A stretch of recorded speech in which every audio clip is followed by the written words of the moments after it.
మటుకు అసలు ఇబ్బంది పెట్టద్దు. ఏదో ఆయన పొరపాటు జరిగి ఉండొచ్చు, లేదంటే ఉండొచ్చు అని చెప్పి అసలు ఆయన ఏం చేయకూడదు నాకు. ఎందుకంటే ఆయన మీరు చూడండి, నాకు ఆయన అంటే ఎంత ఇష్టమో. ఒక మాట పిలిస్తే మీరు తిట్టే వ్యక్తికి, మిమ్మల్ని విమర్శించే వ్యక్తి పెళ్ళికి మీరు వెళ్తారా? వెళ్ళరు కదా. నేను వెళ్తాను. మరి ఇప్పుడు ఉదాహరణకి వైసీపీలో ఉన్న అంబటి గారి ఇంట్లో పెళ్ళికి నేను వెళ్ళా. వాళ్ళ అమ్మాయి పెళ్ళికి ఇప్పుడు వెళ్ళాను గుంటూరులో.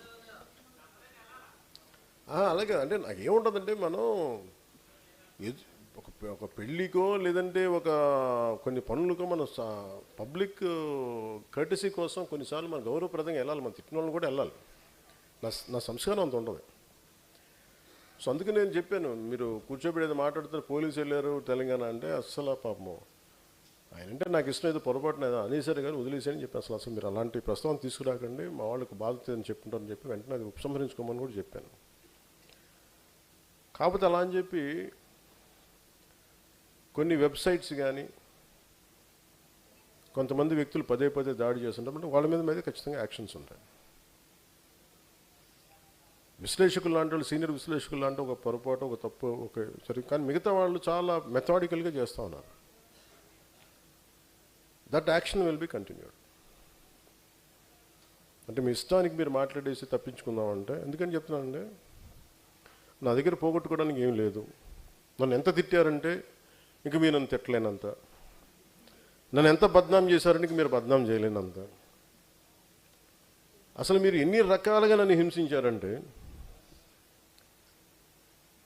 నా క్యారెక్టర్ అసాసినేషన్ మీరు ఎంత ఇదిగా నేను ఎదురు మాట్లాడాలంటే మీరు ఇళ్లలోంచి పారిపోతారు. నా గొంతు అంత బలమైంది, గుర్తుపెట్టుకోండి. నాకు ఎంత లోపల నుంచి ఎంత ఇన్ఫర్మేషన్ ఉంటుందంటే ఒక్కొక్కడి గురించి తోలు ఒలిచేసే అంత ఇన్ఫర్మేషన్ ఉంటుంది ఒక్కొక్కటి, అంత ఉంటుంది అలా. కానీ నేను ఎందుకు మాట్లాడినంటే, మా బండ్ల గణేష్ లాగా నాకు ప్రొడ్యూసర్ లాగా అంటున్నాను.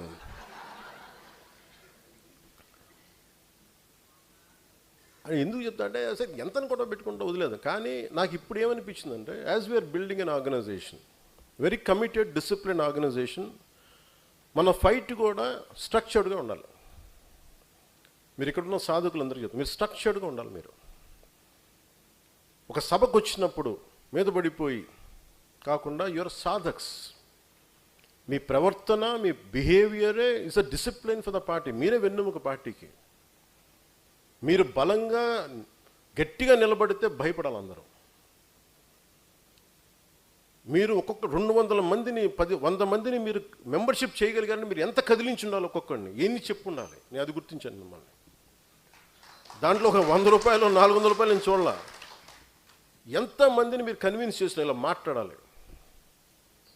నాదెండ్ల మనోహర్ గారి నియోజకవర్గం తెనాల్లో ఆయన టైలరింగ్ వృత్తి చేస్తారు. ఆయన పేరేంటి సార్? నాగరాజు గారు అంట. ఆయన టైలరింగ్ వృత్తి చేస్తా పొద్దునుంచి సాయంత్రం టైలరింగ్ చేసి, సాయంత్రం ఒక 4 గంటలు అందరి ఇళ్ళకి వెళ్ళి పార్టీ సిద్ధాంతాలు చెప్పి మెంబర్షిప్ చేశాను. వాళ్ళు ఎవరు పేర్లు తెలియదు, నాకు తెలుసు వాళ్ళందరి పేర్లు. మీరు అందరూ అనుకోవచ్చు నా పక్కన ఉన్న దుర్గేష్ గారి పేరు, మనోహర్ గారు లేదు, నాకు తెలుసు. మీ అందరి పేర్లు తెలుస్తుంది నాకు. ఎందుకంటే నేను కూర్చోబెట్టి నేను చదువుతూ ఉంటాను, డేటా తెప్పించుకుంటాను. ఇలా ఉంటుంది డేటా నా దగ్గర. ఒక్కొక్కళ్ళది పేర్లు పెట్టి పిలిపించుకుంటాను. ఏం చేశారు వీళ్ళు, ఎందుకు ఈ మీటింగ్ పెట్టానంటే, 2000 చేసిన వాళ్ళని పిలవాలి, 3000 చేసిన వాళ్ళు పిలవాలి, 10 చేసిన వాళ్ళు వదిలేరని నేను చెప్పాను. ప్రతి ఒక్కళ్ళని చేసిన కూడా నేను కలుస్తాను అందరినీ. ఎందుకంటే ఈరోజు నేను సంపాదించే సంపాదన మీరే.